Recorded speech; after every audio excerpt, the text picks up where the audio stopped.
The smell of roasted turkey filled my parents' dining room, but the warmth stopped there.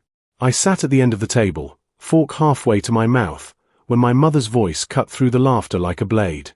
"Eric, we need to talk about your embarrassing career choice," she announced, loud enough for everyone to hear. My hand froze. Around the table sat my brother Donnell, his wife Shanice, my sister Imani, and her husband Trevor. All eyes turned toward me. I'm a social worker at an inner-city community center. I'm 32 years old, and apparently, that's my family's greatest shame. "Not this again, Mom," I said quietly, setting down my fork. "Yes, this again," my father Jerome jumped in, his voice dripping with disgust. "While your brother's managing a whole restaurant chain and your sister's teaching at that private academy, you're out here playing savior to people who don't even want help." The room erupted in snickers. Donnell leaned back in his chair, smirking. "Man still thinks he's gonna change the world with his little non-profit salary." "It's not non-profit, it's," I started. "You're the family embarrassment, Eric," my mother said, her words hitting like physical blows. "Honestly, we wish you'd never been born. Every time someone asks about you, I have to make up stories because the truth is too pathetic." The turkey on my plate suddenly looked like cardboard. My throat tightened, but I kept my expression neutral. What they didn't know was that for the past 3 years, I'd been sending them $25,000 every month. Anonymous transfers that paid their mortgage, covered Donnell's restaurant expansion loans, funded Imani's husband's business ventures, and kept their lifestyle afloat. I took another bite of turkey, chewing slowly. Let me take you back 4 years. I wasn't always a social worker by title. That's what I told my family because the truth was too complicated, and honestly, they never cared enough to ask questions. After college, I started working at Riverside Community Center in East Atlanta. The pay was terrible, barely $30,000 a year, but I loved it. I was helping kids stay off the streets, running after-school programs, connecting families with resources. My parents hated it from day one. "You went to Morehouse for this," my father had shouted when I told him. "To babysit thugs." But something happened during my second year there.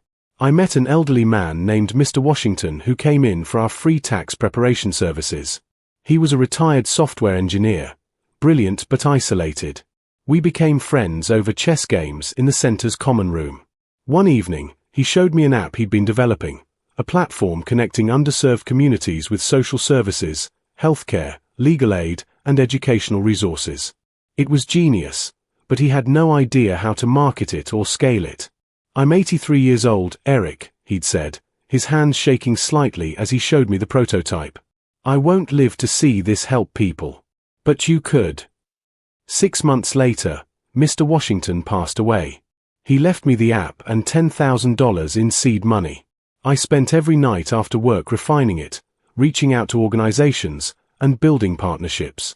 I called it Bridge Home. Within 2 years, Bridge Home had secured government contracts and private investments. The company was valued at $47 million. I owned 60%. My family knew none of this. To them, I was still just Eric, the disappointment. I'll never forget the day I discovered my family's financial crisis. It was Christmas, 2 years ago. I'd stopped by my parents' house early to drop off gifts. The front door was unlocked, and I heard my mother crying in the kitchen. "Jerome, we're going to lose the house," she sobbed. "The bank sent another notice. We're 4 months behind." I stood frozen in the doorway, shopping bags in hand. My father's voice was desperate, nothing like his usual commanding tone. Donnell promised he'd help once the new restaurant location opened, but that's months away. Imani can't help. Trevor's still looking for investors for his startup. My mother's voice cracked. "We have 60 days before foreclosure." 60 days. Jerome.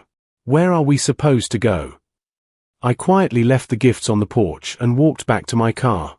My heart was pounding. Despite everything, despite their constant criticism, their dismissal of my life choices, their obvious preference for my siblings, I couldn't let them lose their home. That house held my childhood memories, good and bad. That week, I met with my financial advisor, Patricia Rhodes.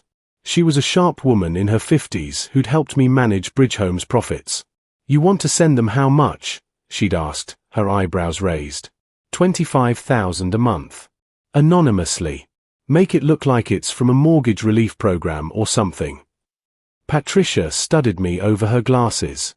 "Eric, this is a significant amount of money. Are you sure?" "I'm sure," I said. "But they can never know it's from me." She nodded slowly. "You're a better man than most.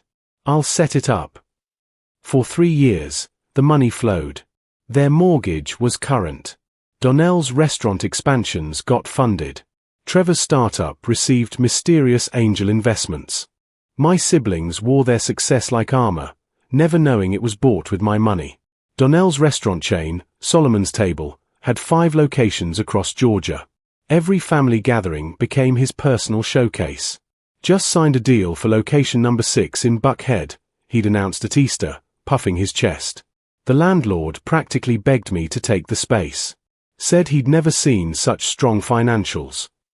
Those strong financials included $200,000 I'd funneled through a fake investment group. But Donnell acted like he'd built an empire from scratch. My sister Imani wasn't any better. She taught 3rd grade at Westwood Academy, a prestigious private school, but her real passion was her husband Trevor's tech startup, Urban Connect. According to Imani, Trevor was the next big thing in Atlanta's tech scene. "Trevor's meeting with investors next week," she'd gushed at my nephew's birthday party last summer. "They're talking about a $5 million valuation. Can you imagine?" I could imagine because I was one of those investors, hiding behind an LLC. Urban Connect was bleeding money, terrible business model, poor execution, but Trevor's ego couldn't accept failure, and Imani worshipped him like he was Steve Jobs reincarnated. The irony killed me. Here I was, sitting on a multi-million-dollar company, watching my family parade around with success I'd literally purchased for them. And still, I was the disappointment. The embarrassment. The one they wished had never been born. Why did I keep helping them? Some days, I asked myself that question 100 times. The Thanksgiving before the explosion, I'd actually felt hopeful. Maybe this year would be different. I brought an expensive wine, a $200 bottle, and homemade sweet potato pie, my grandmother's recipe. "Eric actually cooked something," Donnell had laughed, examining the pie like it might be poisoned. "Social work must be paying better. Or did one of your clients teach you?" The table erupted in laughter. My mother didn't defend me. She never did. My father just shook his head like I was a disappointing sitcom character. I smiled and poured the wine. Just wanted to contribute. Later that evening, I overheard my father talking to Donnell on the back porch. I'd gone outside for air and heard their voices through the wooden slats. "You think Eric will ever amount to anything?" Donnell asked. My father's response was a knife.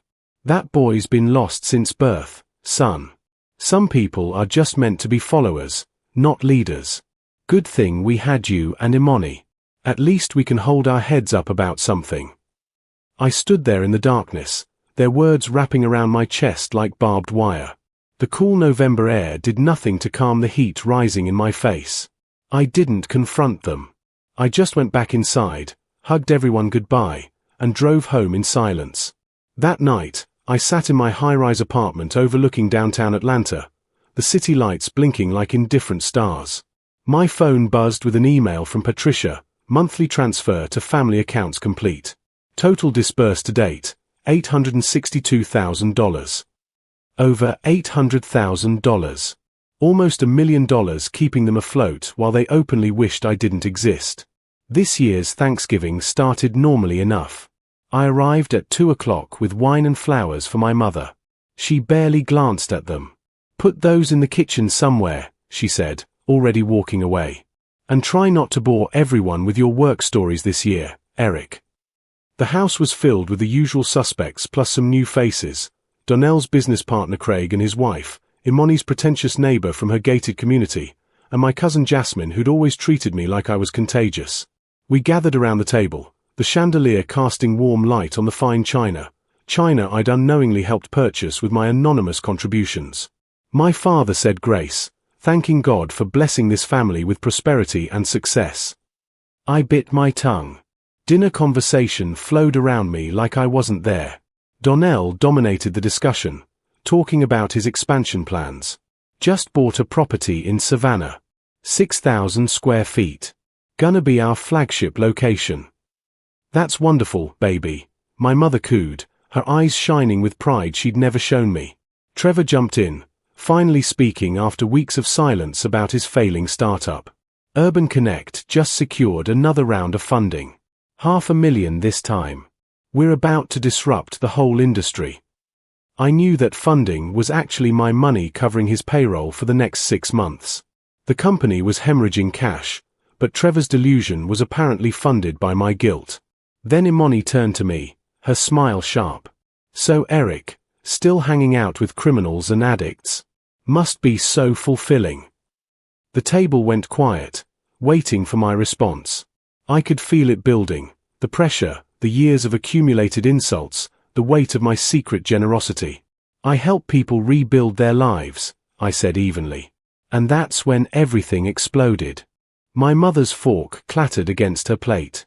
Help people? Eric, you're wasting your life. Do you understand that? You're 32 years old, living in some tiny apartment.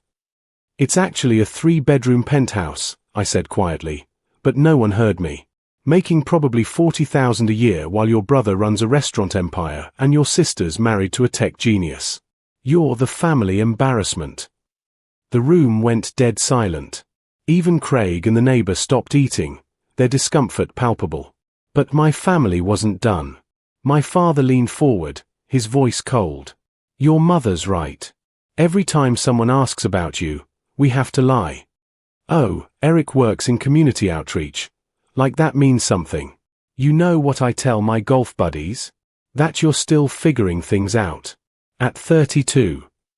Donnell laughed, actually laughed. Man's out here thinking he's gonna save the hood. Meanwhile, I'm cutting checks and building generational wealth. That's the difference between us, little brother. Vision. The irony was so thick I could taste it. This man, bragging about cutting checks with money I'd secretly loaned him. Imani piled on, her voice syrupy with false concern.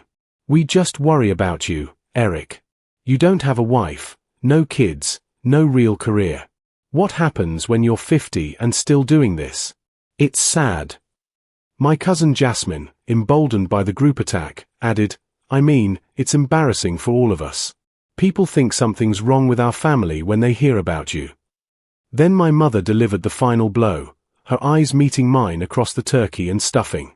We wish you'd never been born. I'm sorry to say it so bluntly, but it's true. You've been nothing but a disappointment from the start. Time seemed to stop. I looked around the table at these people, my family, who just told me they wished I didn't exist. The chandelier above us cast perfect lighting on their faces, showing every sneer, every satisfied smirk at having put me in my place. Something inside me broke. Not shattered, that would imply emotion. It just cleanly snapped, like a rope holding up something that was never meant to be carried. I picked up my fork and took another bite of turkey. Then another. The room watched me, confused by my lack of reaction. They'd expected tears, maybe anger, probably an outburst they could later use as proof of my instability. Instead, I chewed slowly, deliberately. I cut a piece of ham, added some mac and cheese to my fork, and ate that too. The food had no taste. Everything felt distant, like I was watching myself from outside my body. Eric? My mother's voice was uncertain now. Did you hear what I said? I nodded, swallowing my food. I heard you, Mom. You wish I was never born. You all think I'm an embarrassment. I got it. I reached for my glass of wine, the expensive bottle I'd brought that none of them appreciated, and took a long sip. My phone was in my pocket. I could feel it there, heavy with possibility. My brother shifted uncomfortably. For the first time, Donnell looked uncertain. Look, man, we're just being honest. You're too sensitive about this stuff. No, I said calmly, setting down my glass. I appreciate the honesty. Really. It's good to know where you all stand. I finished my plate methodically. Every bite was an act of defiance they didn't understand yet. The mashed potatoes, the green beans, the cranberry sauce, I ate it all while they watched in confused silence. I wiped my mouth with a napkin, folded it neatly, and placed it beside my plate. Then I stood up, my chair scraping against the hardwood floor. "Thank you for dinner," I said, my voice steady. "The turkey was excellent, Mom. And thank you for your honesty about how you feel about me. That clarity is actually helpful." I pulled out my phone and opened my banking app. My hands were steady as I navigated to the transfer settings. Years of secret support were about to end with a few taps on a screen. "What are you doing?" my father asked, his brow furrowed. "Just taking care of some business." "1 second. I pulled up Patricia's contact and typed a quick message. "Cancel all family transfers effective immediately. Cease all funding to related entities. I'll call you tomorrow to discuss collection procedures." Her response came in seconds. "Confirmed. Are you okay?" I didn't answer her. Instead, I looked up at my family, who were now staring at me with varying expressions of confusion and irritation. "I need to tell you all something," I said, sliding my phone back into my pocket. "For the past 3 years, I've been sending money to this family. Quite a lot of money, actually." Imani rolled her eyes. "Eric, please. Don't be dramatic. You work at a community center." "I do work at a community center," I confirmed. 20 hours a week. It's volunteer work now, actually. Has been for 3 years. My real income comes from Bridgehome, a social services platform I own. Currently valued at $47 million. The silence was deafening. Donnell's mouth literally fell open. My mother's face went pale. The anonymous mortgage relief program that saved this house? That was me. $25,000 a month for 36 months. That's $900,000, by the way. My father stood up so fast his chair tipped backward. "What are you talking about? What mortgage relief program?" "The one that mysteriously started 3 years ago when you were facing foreclosure," I said, my voice eerily calm. "The one that paid off your entire mortgage early and even gave you enough to renovate the kitchen. Ring any bells?" My mother's hand went to her throat. "That was from the bank's hardship program. They said we qualified." "No, Mom. That was me. The bank doesn't just hand out $700,000 in forgiveness. I paid off your mortgage in full and then sent monthly allowances for expenses." I turned to Donnell, whose cocky expression had completely dissolved. "Your restaurant expansion? Location 3, 4, and 5? Those angel investors who gave you $800,000 in capital? That LLC was mine. You would have gone bankrupt after location 2. Your business plan was terrible." "You're lying," Donnell whispered, but his face said he knew I wasn't. "I have every receipt, every transfer, every loan document with your signature on it." I pulled out my phone again and showed him a PDF. His signature was right there, clear as day, on a loan agreement with Bridge Holdings LLC, my company. "You borrowed money from me without even knowing it. That's how little attention you paid." Trevor had gone completely white. He knew what was coming. "And Trevor, my man, your tech genius husband," I said, looking at Imani. "Urban Connect has received over $600,000 in investments from various sources over the past 2 years. Every single dollar came from me. Your company loses $15,000 a month. Without my money, you'd have shut down 18 months ago." Imani's eyes filled with tears, but not the kind you cry for sadness. These were tears of humiliation and rage. "You're lying!" Donnell shouted, slamming his fist on the table. Plates jumped. Wine sloshed. "This is some sick joke because you're mad about what Mom said." I pulled out my tablet from my bag, I'd brought it knowing this moment might come, and opened a detailed spreadsheet. "Here's every transaction. Dates, amounts, recipient accounts. Your restaurant's business account number ends in 7743, right, Donnell?" His face confirmed it. Mom and Dad's mortgage account ends in 2891. Trevor's Urban Connect operating account ends in 4532. Want me to keep going? My mother started crying, but they weren't tears of gratitude. How dare you throw this in our faces? If you were helping us, you should have done it out of love, not to hold it over our heads. The audacity almost made me laugh. Hold it over your heads. I did it anonymously, Mom. You just spent the last hour telling me I'm worthless and you wish I was never born. I'm not throwing anything in your face. I'm explaining why I'm stopping. Stopping? My father's voice cracked. What do you mean stopping? I mean every transfer is cancelled as of today. The mortgage allowance, the business loans, the investments, all of it ends right now. No more money from me. You're on your own. Shanice, Donnell's wife, who'd been silent until now, spoke up. But we have payments due. We expanded based on projected income. Projected income that was really just my money. I know. That's unfortunate. I picked up my coat from the back of my chair. You should probably talk to your accountants. Trevor finally found his voice. You can't just pull funding. We have contracts, obligations. You'll ruin us. I won't ruin you, I said calmly.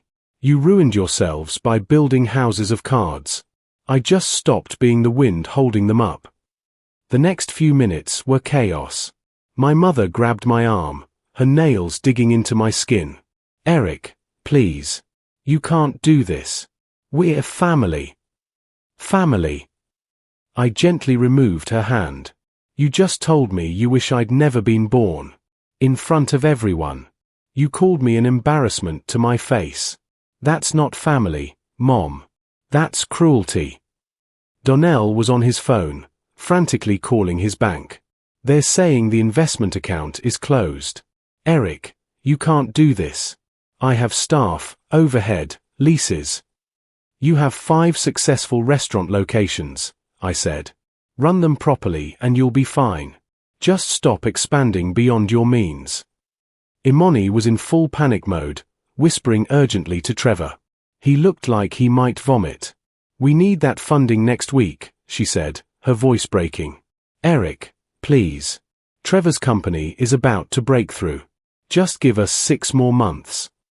Trevor's company has been about to break through for 2 years, I said. It's not going to happen. The business model doesn't work. You're chasing a fantasy with my money. My cousin Jasmine, ever the opportunist, tried a different approach. Think about what people will say, Eric. You're going to ruin this family's reputation. Is that what you want? What people will say? I repeated slowly. You mean the same people you were embarrassed to tell about my job? Those people. My father tried to regain control, his voice booming with false authority. Son, we said things in anger. You're overreacting. Sit down and let's talk about this like adults. Like adults. I looked at him steadily. Adults don't tell their children they wish they were never born. Adults don't mock someone's career while secretly living off their money. I'm being an adult, Dad. I'm setting boundaries. I walked toward the door. They followed me to the door, all talking at once. Promises to do better, claims that they didn't mean it, threats about family loyalty and consequences. I let it all wash over me like rain. At the door, I turned back one last time. My family stood in the foyer, my mother crying, my father furious, Donnell on his phone, Imani clutching Trevor's arm, cousin Jasmine looking scandalized. They looked smaller somehow, stripped of the pedestals I'd built for them with my money. I want you all to understand something, I said quietly. I never needed your approval. I wanted it, and that was my mistake. But I built something meaningful while you were busy being embarrassed of me.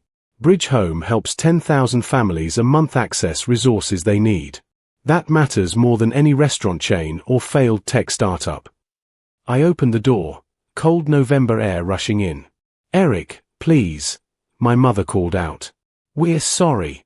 Don't leave like this. You're not sorry I exist, I said. You're sorry your money disappeared. There's a difference. I walked to my car, got in, and drove away. My phone started blowing up immediately. Calls, texts, desperate messages. I blocked every number. 3 months later, Bridge Home secured a $20 million government contract. 6 months after that, we expanded to 12 states. The community center gave me an award for our work helping formerly incarcerated people find employment. I stood on that stage, looked at the families we'd helped, and felt something I'd never felt at my parents' table: genuine pride. My family? Donnell had to close 2 restaurant locations. Trevor's startup finally collapsed. My parents downsized to a smaller house. They survived, but barely. I don't hate them. I just don't carry them anymore. And honestly, I've never felt lighter. Some families are built on love. Others are built on obligation. I finally learned the difference. If you believe families should lift each other up, not tear each other down, hit that subscribe button. Only toxic people who excuse emotional abuse won't subscribe. Comment respect yourself if you'd walk away from people who diminish your worth, even if they're family. Hit like if you can't stand manipulators like Eric's mother who only apologize when money disappears. Those people deserve to be exposed.